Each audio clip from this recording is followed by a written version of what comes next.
Hay un punto en el mapa que, si se bloquea, puede disparar el precio del petróleo en todo el mundo en cuestión de horas. Y no lo controla la mayor potencia del planeta, lo controla Irán. Ese punto tiene nombre, y es uno de los lugares más importantes y más peligrosos del mundo: el Estrecho de Hormuz. Por ahí pasa cerca del 20% del petróleo que consume el planeta. Y lo inquietante no es solo eso, es que si ese flujo se interrumpe, no hay muchas alternativas reales para sustituirlo. Pero aquí está la pregunta importante: ¿por qué precisamente Irán? ¿Cómo acabó este país sentado justo en el punto donde pasa lo que el mundo no puede perder? La respuesta no empieza con misiles, ni siquiera con petróleo. Empieza con algo mucho más básico: el mapa. Para entender por qué Irán está justo ahí, hay que mirar el mapa con más atención. Porque Irán no es solo un país grande, es un país difícil. Muchos imaginan Oriente Medio como un bloque uniforme de desierto, pero Irán no funciona así. Gran parte de su territorio es una meseta seca, rodeada por barreras naturales. Al norte, las montañas de Alborz. Al oeste y suroeste, los Zagros, una muralla de más de 1500 kilómetros. Entre ellas, desiertos, cuencas salinas y pasos estrechos. Lugares donde moverse, o invadir, nunca ha sido fácil. Eso cambia completamente las reglas. Irán no es un territorio abierto, es una fortaleza. Y además, una fortaleza con salida al punto más sensible del sistema energético mundial. Por un lado, mira hacia el mar Caspio, por el otro, hacia el Golfo Pérsico. Y entre ambos, en un punto muy concreto, está el Estrecho de Hormuz, un paso estrecho, por el que circula una parte enorme de la energía global. Eso coloca a Irán en una posición muy particular. No necesita dominar toda la región. Le basta con estar en el borde correcto de una puerta estrecha. La importancia de Irán no nace solo de lo que produce, nace de lo que puede interrumpir. Por eso, cuando la región entra en crisis, no tiemblan solo Teherán, Riad o Dubái. Tiembla también el precio del combustible, el transporte marítimo, la inflación y la política energética global. Pero tener la llave no significa girarla. Uno imagina que eres Irán. Tienes una salida al mar por la que pasa una parte clave de la energía del mundo. Estás rodeado de rivales. Has vivido guerras, sanciones, presión constante, y el mapa te ha dado una ventaja muy concreta. Puedes cerrar una de las puertas más importantes del planeta. Ahora la pregunta es simple: ¿qué harías? ¿Intentarías encajar en el sistema internacional, aunque dependas de otros para sobrevivir? ¿Te encerrarías detrás de tus montañas, confiando en que nadie se atreva a atacarte? ¿O convertirías esa posición en un arma, dejando claro que, si te presionan demasiado, el coste lo paga medio mundo? Porque esa decisión lo cambia todo. Irán ya era importante, pero eso no lo protegía. Estar en el lugar correcto no siempre es una ventaja. A veces te convierte en objetivo. Todo cambia cuando deja de ser solo un territorio valioso y empieza a verse a sí mismo como un estado sitiado. La revolución de 1979 marcó un antes y un después. No solo cambió su política, cambió su forma de entender el mundo. Desde entonces, la relación con Estados Unidos dejó de ser una alianza y pasó a definirse por hostilidad, sospecha y confrontación. Y eso tiene una consecuencia clara. Un país rodeado de barreras puede sentirse protegido, pero cuando ese país cree que lo quieren atacar, esa geografía deja de ser defensa, se convierte en estrategia. El problema era evidente: Irán no podía competir, no tenía la fuerza militar, no tenía la economía, no tenía aliados suficientes, así que tuvo que cambiar las reglas. No podía permitirse que la guerra empezara en su casa. Necesitaba aguantar y, sobre todo, necesitaba encarecer cualquier ataque. A veces las guerras no empiezan por ideología, empiezan por el mapa, y en Irán el mapa tenía un punto especialmente sensible. El suroeste del país concentra zonas energéticas clave y conecta con el Shatt al-Arab, una vía fluvial ligada a su rivalidad con Irak. A finales de los años 70, ese punto no era solo geografía, era una frontera inestable. Dos países enfrentados, un territorio estratégico y un momento de debilidad tras la revolución. En 1980, Irak decidió aprovecharlo. La invasión fue rápida al principio. El cálculo parecía claro: golpear en el momento justo, en el lugar adecuado. Pero Irán no colapsó, resistió. Y lo que iba a ser una guerra corta se convirtió en un conflicto largo, brutal y agotador. Años de combates, cientos de miles de muertos y un país entero empujado al límite. Irán descubre entonces algo que marcará todo lo que viene después.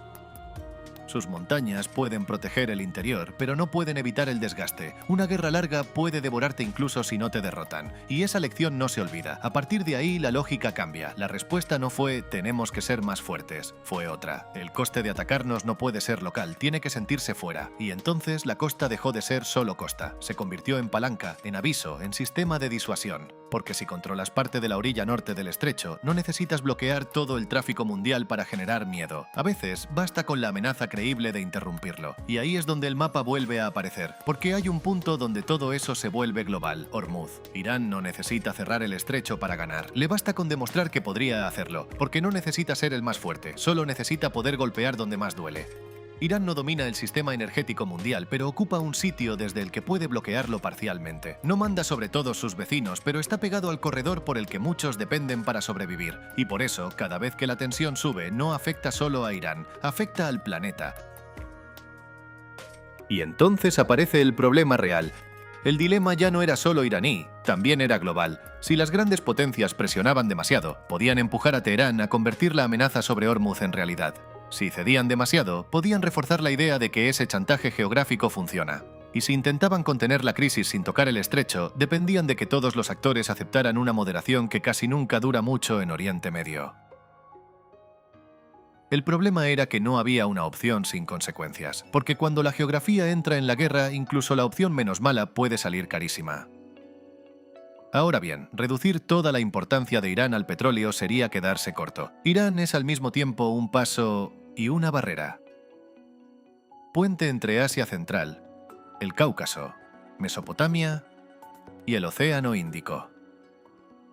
Un muro que su relieve dificulta dominarlo desde fuera y favorece una cultura estratégica defensiva. Eso ayuda a entender algo que muchas veces se pasa por alto. La política exterior iraní no se construye solo desde la ideología, también desde la geografía del miedo, una forma de pensar marcada por el miedo a quedar expuesto. Un país con montañas defensivas, desiertos interiores, costas estratégicas y memoria de invasión tiende a evitar a toda costa que el conflicto llegue a su territorio. No quiere pelear solo en su casa. Quiere alejar el peligro, fragmentarlo, dispersarlo o hacerlo demasiado costoso. Y aquí entra el ¿qué habría pasado si? Si Irán hubiera sido un país llano, abierto y sin salida decisiva al Golfo, probablemente sería importante por tamaño e historia, pero no tendría esta capacidad de alterar el sistema energético mundial. Si, en cambio, tuviera la misma costa pero no hubiera vivido la revolución de 1979 ni la guerra con Irak, quizá habría usado esa posición más como activo comercial que como instrumento de disuasión. Pero juntarlo todo cambia el resultado. Mapa cerrado. Puerta estratégica. Régimen hostil a Occidente. Memoria de guerra existencial. Sensación constante de cerco. Eso crea un tipo de poder muy particular, no necesariamente la más fuerte, sino la más capaz de decirle al mundo: si voy al borde, vosotros también. Y eso explica por qué el estrecho de Hormuz no es solo una ruta marítima, es una extensión de la psicología estratégica iraní.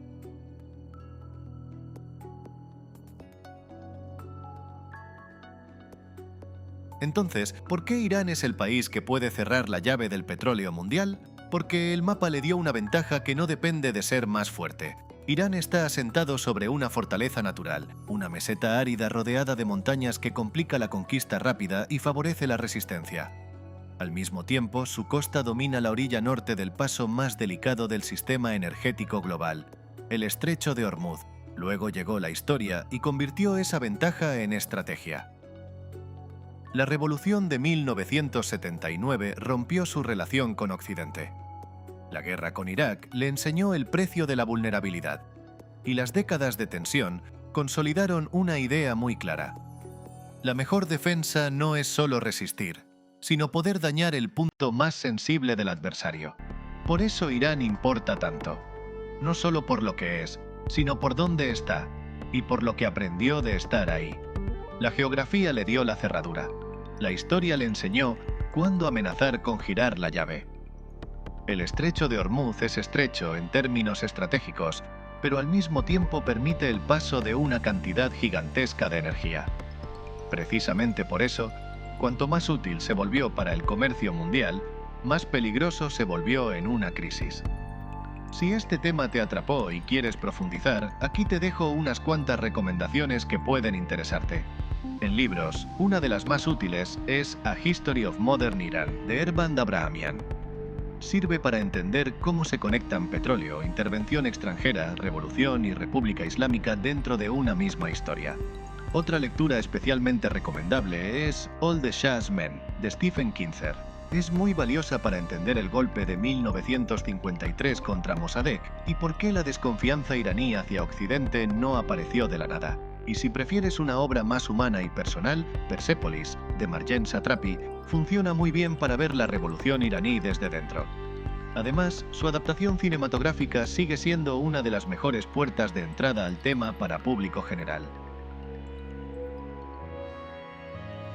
En documental, una opción muy sólida es Showdown with Iran, de Frontline, porque recorre la rivalidad entre Irán y Estados Unidos y ayuda a entender cómo el conflicto iraní se proyecta sobre todo Oriente Medio. Cuando miras a Irán desde lejos, es fácil pensar que su poder viene del petróleo, de su régimen o de su ejército. Pero no. Su poder empieza antes. Empieza en el mapa, en una meseta difícil de dominar, en montañas que enseñaron a resistir, en una costa colocada justo donde el mundo se vuelve vulnerable, y en una memoria histórica que convirtió esa posición en una forma de defenderse. Por eso Irán no es solo un país, es una advertencia, la prueba de que, a veces, no hace falta ser el más fuerte para condicionar al planeta. Basta con estar en el lugar correcto y estar dispuesto a usarlo. Porque el pasado nunca desaparece, solo cambia de forma. Si quieres entender cómo el mapa sigue condicionando el mundo, suscríbete y dime qué analizamos después.